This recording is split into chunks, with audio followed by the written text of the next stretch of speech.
Hello everyone, welcome back to my video. यहाँ पर हम पार्ट नंबर 4 एक्सप्लेन करेंगे। एक्सप्लेन करने से पहले अगर आप लोग मेरे चैनल में नए हो तो चैनल को सब्सक्राइब जरूर कर लेना। आज वाले एपिसोड की स्टार्टिंग में दिखाया जाता है यहाँ पर सईकिम के पापा उनके साथ यहाँ पर जो असिस्टेंट था ना और प्रॉम्प्ट बोल रहे होते हैं कि अगर आप उसके पीछे जाएंगे तो वो तो भागती रहेगी, उसे ना इग्नोर ही कर दो ताकि उसे रियलाइज़ हो कि आपको छोड़ के उसने कितनी बड़ी गलती की है और वो वापस आ जाएगी। ऐसा आइडिया दे देते हैं दोनों मिलके। सई के पापा मान जाते हैं। हमें दिखाया जाता है सई को।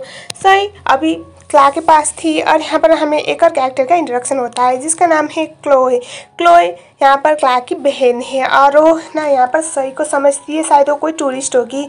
और हमें यहाँ पता चलता है कि जो क्ला है ना उसका होम स्टे है और गाँव में होता है ना वो सब है। और यहाँ पर अब क्ला उसे वहाँ पर ले जाने वाला था। और उसके बाद हमें दिखाया जाता है अब वहाँ पर पहुँचने के बाद सही पूछती कि तुम मुझे वहाँ पर क्या क्या इंट्रोड्यूस करवाओगे। क्या बोलता है कि जो सच है वही बताऊंगा। तो वो बोलती कि लोग मेरे बारे में क्या सोचेंगे, तुम्हारे बारे में पापा क्या सोचेंगे, प्लीज़ ये तो मत बताना। ऐसा वो बोलने लग जाती है। तब यहाँ पर वो पूछता है मुझे क्या बताना है तब बताओ। लेकिन यहाँ पर तभी पापा जी आ जाते हैं, मतलब क्ला के पापा। तो ये लोग चुप हो जाते हैं। इंडिया जब यहाँ पर सही के बारे में क्ला के पापा पूछते हैं तो तभी यहाँ पर क्ला की बहन क्लोए आ जाती है और वो बोलती कि हमारी टूरिस्ट है जो यहाँ पर आने वाली थी ना, बोल के वो उसे वहाँ से ले जाती है। यहाँ पर क्ला और उसके पापा की बातों से हमें ऐसा लगता है कि इन दोनों में कुछ खास बनती नहीं है। और यहाँ पर उसके पापा बोल रहे होते हैं कि तुम्हें प्रॉब्लम हुई तब आए ना, वापस हमेशा ऐसे करते हो, कुछ प्रॉब्लम क्रिएट करते हो ना, उसको सॉल्व ना कर पाने वजह से यहाँ आते हो, वरना मुझे पता था तुम यहाँ तो कभी नहीं आते। ऐसा वो बोल रहे थे। क्या सही बातें कर रहे होते क्योंकि यहाँ पर ज़्यादा दिन रहना भी सही के लिए सही नहीं था। लेकिन इसी टाइम पे क्ला के पापा सारी बातें सुन लेते हैं तो उन्हें पता चलता है उनके बेटे ने किसी के बेटे को प्रेग्नेंट कर दिया। दैट मीन्स सही को वो आके क्ला को लाठी मारने लगते हैं, बोलते कि इसने तुम्हारा फ़ायदा उठाया ना बेटा, मुझे बताओ, मुझे सच जाननी है। यहाँ पर सही बोलती कि नहीं अंकल ऐसी कोई बात नहीं है। और इसके बाद सही और क्ला के पापा के सामने बैठ के बोलते कि हम दोनों एक दूसरे के साथ हैं। यहाँ पर क्ला बोलता है कि अगर मैं इसकी जिम्मेदारी लेने के लिए रेडी हूँ, मैं अपने बच्चे को खुद अकेला पाल सकता हूँ, तो इसमें प्रॉब्लम क्या है, आपको प्रॉब्लम क्या है, दुनिया को क्या प्रॉब्लम है। यहाँ पर क्ला के पापा बोलते कि मुझे प्रॉब्लम नहीं, लेकिन प्रॉब्लम शायद इसकी फैमिली को हो सकती है। उनको कैसा लगेगा किसी ने उनकी बेटी को प्रेग्नेंट करके छोड़ दिया, तुम सोचो। ऐसा वो बोलने लगते हैं। यहाँ पर ना वो सही को इधर लेके बोलते कि बेटा तुम खुश हो ना, तुम्हारी फैमिली को कोई प्रॉब्लम नहीं है ना इस बात की वजह से। सही बोलते कि वो मैं मतलब वो तो बोल ही नहीं पा रही थी। यहाँ पर जो क्ला के पापा है वो बोलते कि क्योंकि मुझे इस पर बिल्कुल भी भरोसा नहीं है, किसी की बेटी की जिम्मेदारी लेना मतलब बहुत बड़ी बात होती है। यहाँ पर क्ला बोलता है कि हम दोनों एक दूसरे के साथ हैं, हम दोनों एक दूसरे से प्यार करते हैं, तो इसमें किसी की कोई लेना देना होना नहीं चाहिए। नेक्स्ट सीन में दिखाया जाता है यहाँ पर क्ला बोल रहा होता है कि अब ना यहाँ पर ज़्यादा रहना सही नहीं है। और यहाँ पर वो बोलती कि मुझे समझ नहीं आ रहा मैं 8 महीने तक यहाँ पर कैसे रहूँगी। वो बोलती कि मेरी होने वाली बच्चे की माँ बन के रहो ना, इसमें कौन सी बड़ी बात है। वो बोलती कि वो सब तो ठीक है लेकिन फिर भी 8 महीने तक मुझे लगा था कि किसी को पता नहीं चलेगा तो जैसे तैसे रह लेंगे। वो बोलता है कि इसमें कोई प्रॉब्लम नहीं, तो मेरे होने वाले बच्चे की माँ बन के रहो। तो वो बोलता है कि बस इतना ही। यहाँ पर क्या बोलता है कि इससे ज़्यादा क्या एक्सपेक्ट कर रहे हो, ऐसे भी ना तुम मेरे टाइप के हो नहीं, ये बात जान लो। यहाँ पर ना सही हंसने लग जाती है। उसे याद आता है कि हाँ मेरे टाइप की नहीं हो। और गाइस वाले नाइट के बाद तो दूसरे दिन उसने बोला था आई लाइक यू। ओ उसके बाद ये दोनों डिसाइड करते कि तब तक यहाँ पर रहना है साथ में। उसने बोला था तुम मेरे टाइप के हो नहीं, लेकिन जब सही वॉशरूम से ऐसे नहा के आती है, वो बाल बना रही थी तो क्ला तो बस सही को देखे जा रहा होता है। ऐसा ही सही के साथ भी हो रहा था। उसने भी बोल दिया था कि तुम मेरे टाइप के नहीं हो, लेकिन जब वो वॉशरूम से आता है तो बेचारे की आंखें झपकी नहीं रही थी। और यहाँ पर जो क्ला है उसकी हरकतों को समझता है और वो यहाँ पर उसके बहुत करीब आता है और वो एक प्रेयर वाला बुक देख के बोलता है कि ये बुक लो, पढ़ो और ना अपने माइंड को थोड़ा शांत करो ताकि तुम्हारे माइंड पे ऐसे वेल ख्याल ना आए। ऐसा वो बोल देता है। या फिर सही बोलती कि मैं ऐसा वैसा कुछ सोच नहीं रही थी और चुपचाप जाओ यहाँ से, ऐसा बोल के वो उससे बिल्लों से मारती है। यहाँ पर क्ला बोलता है कि हाँ मुझे पता है और उसके पास आके उसे छेड़ने लगता है। तो यहाँ पर सही चुपचाप सो जाती है। इन दोनों की सिक्योर से मूवमेंट तो चलती रहती है। हमें दिखाया जाता है कुछ दिनों बाद सही अपने पापा को कॉल करती है और वो बोलती है कि पापा मुझे आपसे बात करनी है, क्या आप मुझे आखिरी चांस दे सकते हो। उसके पापा बोलते कि क्या है मुझे बोलो, मतलब क्या है, बात तो सुन ही रहे थे। वो बोलती है कि मुझे 1 साल का वक्त चाहिए अपने आप को एक्सप्लोर करने के लिए। उसके पापा बोलते कि अपनी घटिया सी चीज़ों के लिए ना मुझे ऐसे फैंसी और यूज़ मत करो। यहाँ पर वो बोलती कि मैं 1 साल के बाद इसको बच्चा सौंप के वापस आ जाऊँगी, क्या आप तब तक मेरा वेट कर सकते हैं। उसके पापा बहुत गुस्सा करते हैं, बोलते कि तुम उस बच्चे के लिए, उस आदमी के लिए हमारी डिग्निटी, हमारी फैमिली वैल्यूज़ को तोड़ रही हो। तुम्हारी हिम्मत कैसे हुई। मैं ना ये मान लूँगा कि मेरी कभी कोई बेटी थी नहीं, तुम्हारी वजह से बहुत ऑलरेडी हमने बहुत कुछ झेला हुआ है, बहुत बेशर्मी झेलनी पड़ रही है हमें, हमारी फैमिली की रेपुटेशन की धज्जियाँ उड़ गई, ऐसा वो बोल देते हैं। और वो बोलते कि मैं मानूंगा कि मेरी कोई बेटी थी नहीं।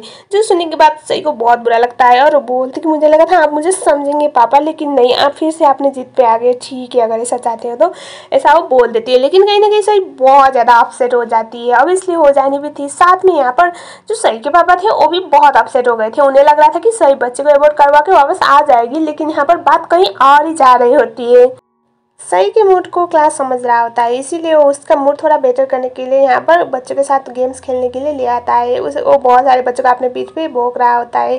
शाम को उसके पीठ पे मालिश कर देती है क्योंकि बहुत पेन हो रहा था। वो बोलती कि तुम तो एक बच्चे को, 1-2-4 बच्चे को हैंडल नहीं कर पा रहे हो और एक बच्चे को कैसे ऐसे बड़ा करोगे। यहाँ पर क्लास बोलता है कि मैं, अगर मेरे पास इतना वक्त होता, इतना चांस होता तो मैं तो बच्चे नहीं, बच्चे की माँ को भी ऐसे पीठ पे रख सकता था, ऐसा बोल देता है। यहाँ पर सही बोलती कि आई थिंक हमें अब इससे ज़्यादा करना नहीं चाहिए। अगर बच्चा होगा तो मैं उसे छोड़ के यहाँ से चली जाऊँगी, तुम्हारे हवाले करके, मुझे भरोसा है तुम उस बच्चे को अच्छे से रख लोगे। यहाँ पर क्या उसके बहुत करीब आके बोलता है कि अगर मैं तुम्हें पूछूँ कि तुम, मतलब जब बच्चा होगा तो तुम्हें भी यहाँ पर तुम रहो, मैं ऐसा चाहता हूँ तो तुम क्या रहोगी।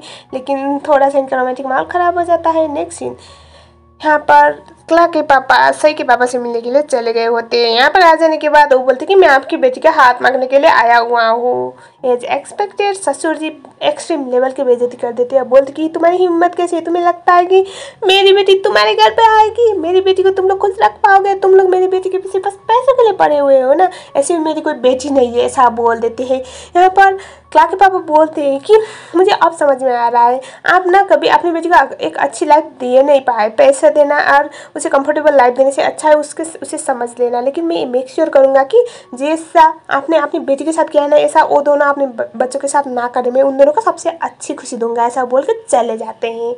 नेक्स्ट सीन, क्ला और सही मार्केट पे आए हुए होते हैं। क्ला देखता है कि उसके पापा की गाड़ी तो मार्केट पे ही है। वो बोलता है कि आज तो डिलीवरी के लिए तो मैं आया हूँ, तो पापा की गाड़ी यहाँ पर क्या कर रही है। इनको पता नहीं कि उसके पापा आप सही के पापा से मिलने के लिए गए हुए हैं। तो यहाँ पर वो अपने पापा को कॉल भी करता है, लेकिन कुछ पता चल नहीं पाता और यहाँ पर सिचुएशन पैनिक हो जाते हैं। यहाँ पर हमें दिखा जाता है शाम को पापा नहीं आते, लेकिन नेक्स्ट डे यहाँ पर वो पूछता है पापा से कि आप कहाँ गए थे पापा। तो उसके पापा बहुत डांटते हैं उन दोनों को और बोलते हैं कि उन्होंने क्या बोला पता है, उनकी कोई बेटी नहीं, तुम्हारी वजह से इस लड़की के साथ ये सब हो रहा है, इसने चूज किया तुम्हें, अपने बच्चे को, और अब बच्चा पैदा करके जब ये वापस जाएगी ना तो उसके पास कोई घर नहीं होगा, क्योंकि उसने तो अपने पापा से रिश्ते नाते तोड़ दिए। उन्होंने एक चांस दिया था, तब भी उसने बच्चे को चूज किया, तुम्हें चूज किया, अब तुम सोचो क्या करोगे। सही वहाँ से चली जाती है रोते हुए और यहाँ पर वो बोलती कि तुम्हारी वजह से उसकी लाइफ ना यहाँ की ना वहीं की होने वाली है, तुम अब उसके साथ जाके बात करो यार, सोचो तुम्हारी वजह से कितने लोगों की लाइफ खराब हो रही है, ऐसा वो बोल देते हैं। यहाँ पर क्ला को बहुत बुरा लगने लग जाता है, मतलब उसे तो ये तो पता नहीं था कि उसने अपने पापा से बात की है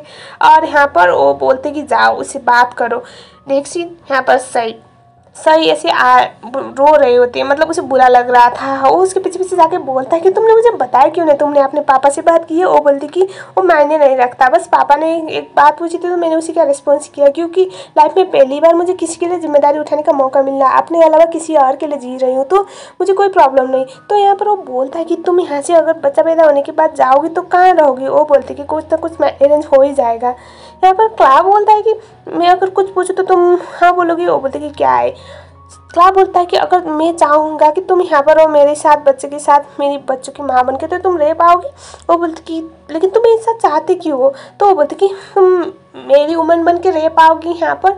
आई नो मैं तुम्हें वो कंफर्टेबल लाइफ नहीं दे पाऊँगा जो तुम्हारे पापा दिया करते थे, लेकिन इतनी ख़राब लाइफ में नहीं दूंगा, मैं तुम्हें हमेशा खुश रखूँगा और हमारे बच्चे के साथ हमारी अच्छी फैमिली होगी। ऐसा वो बोल के पूछता है। ऐसा ही कुछ समझ नहीं पाती। क्या बोलता है कि ऐसा नहीं कि मैं नहीं चाहता है तुम यहाँ पर रहो, मुझे लग रहा था कि तुम्हारी जो लाइफ है इस तरह की लाइफ मैं तुम्हें दे नहीं पाऊँगा, लेकिन अब ऐसा नहीं लग रहा है, क्या तुम रुकोगी यहाँ पर। ऐसा बोल के उसका हाथ पकड़ता है।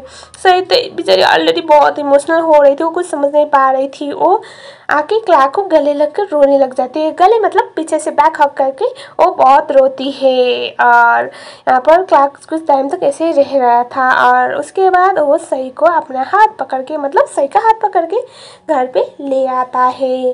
सो हमें दिखाया जाता है नेक्स्ट वाला सीन। ये लोग ना अब तो मतलब फाइनल डिसाइड किया है ना साथ रहेंगे, साथ में फ़ोटो लेते हैं अब एज इन कपल। तो यहाँ पर क्लार्क बोलता है कि सही मैं क्या सोच रहा था ना, अब हम दोनों साथ रहने वाले तो क्यों ना मैं वो मतलब कहने किस यू ऐसा वो पूछने वाला था।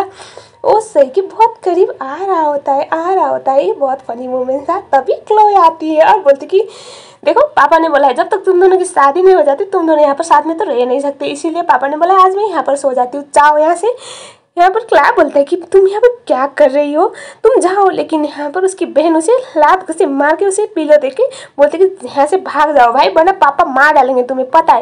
यहाँ पर ना सही हंसने लग जाती है। मतलब ये बहुत प्यारा सा मोमेंट था। यहाँ पर जो क्लार्क था वो तो बाहर दरवाजे से खिड़की से भी सही को ही देख रहा होता है, लेकिन वो बोलती कि जाओ भाई यहाँ से, और दरवाज़ा बंद कर देती है, खिड़की भी बंद कर देती है। सोते टाइम यहाँ पर क्लोई बोलती कि मुझे लगा था शहरों की लड़कियों की टेस्ट बहुत अच्छी होती है, लेकिन तुम्हारी ऐसी कौन सी सामत आ गई जो तुमने मेरे भाई को चूज़ किया, ऐसा वो पूछ रही होती है। हमें दिखाया जाता है क्लार्क को तो नींद आ नहीं रही थी। वो क्या करता है ना, वो मैसेज में सही को ये लेके भेजता है कि मेरी बहन ना हम दोनों के बीच में ना थर्ड हुई ले। तभी वो कुछ ना बोल के गुड नाइट बोल के सो जाती है। उसे बस गुड नाइट का रिस्पॉन्ड करती है। मार्केट में कुछ लोगों के साथ क्लार्क का डिस्कशन हो जाता है। यहाँ पर ना वो उसे सही को लेके आ गया था। सही पूछती कि मुझे बताओ क्या हुआ है, तो अब ऑब्वियसली क्लार्क तो बताने वाला नहीं था। सेम चीज़ आके यहाँ पर वो क्लोई से पूछती है कि क्लार्क का पास्ट क्या है, मतलब वो जेल क्यों गया था। कुछ लोग थे जो उससे बोल रहे थे कि तुम वापस आ गए, तो यहाँ पर वो उसका पास्ट बताने लगती है। तो हमारे क्लार्क क्यों गया था जेल उसके लिए बताते हैं। उसका पास्ट था क्लोई जो बता रही थी। जो हमारा क्लार्क है ना वो उसकी माँ अलग है, शायद पापा भी अलग है। यहाँ पर ना कोई टूरिस्ट का रैंडम बेटा था क्लार्क, जिनको यहाँ पर हमारे क्लोई के पापा ने एडॉप्ट किया था। और मार्केट पे ऐसे जाते टाइम ना उसके जो जेलस फ्रेंड होते हैं ना, जेलस फ्रेंड, उनमें से किसी एक ने बोला था कि तुम्हारी माँ तो कुछ गलती होगी ना, तो इतना हैंडसम है और बाकी तुम्हारे पापा अलग है और तुम्हारी बहन अलग है। तो इसी गुस्से में ना उसने एक लड़के को ऐसे बस वार्न किया था, लेकिन वो पोल के पीछे एक पिलर होने की वजह से उसे बहुत खून आई थी, तो उसे असल्ट के चक्कर में जेल जाना पड़ा था। और उस बच्चे की जो लड़का था उसके ट्रीटमेंट में इतने ज़्यादा पैसे गए थे कि उसके पापा को सब कुछ भेजना पड़ा। और यहाँ पर उसके पापा की ये सब हालत की जिम्मेदार हमेशा क्लार्क अपने आप को मानता था। जेल से आने के बाद भी क्लार्क के पापा चाहते थे वो अपनी स्टडी कंप्लीट करे, लेकिन वो बोलता कि जब तक हमारे पास पैसा नहीं होता ना तो कोई हमें भाव भी नहीं देता, और मैं आपका और मॉम को ना ऐसे रिग्रेट फील करने नहीं दूंगा। आप दोनों के लिए ऐसे शर्मिंदगी बन के यहाँ पर नहीं रहूँगा बोल के उसने उस जगह को छोड़ दिया था। और यहाँ पर हमेशा हमारा हीरो पैसे भेजता था अपने पापा के लिए, लेकिन उसके पापा हमेशा उस पैसे को ना यूज़ करते नहीं थे, उसके अकाउंट पे जमा करा देते थे। ये सारी चीज़ें क्लोई बता रही होती है। और फाइनली सही को पता चल गया कि हमारा बंदा दिल का बुरा नहीं है, ना ही उसका जेल जाने का रीज़न बुरा था।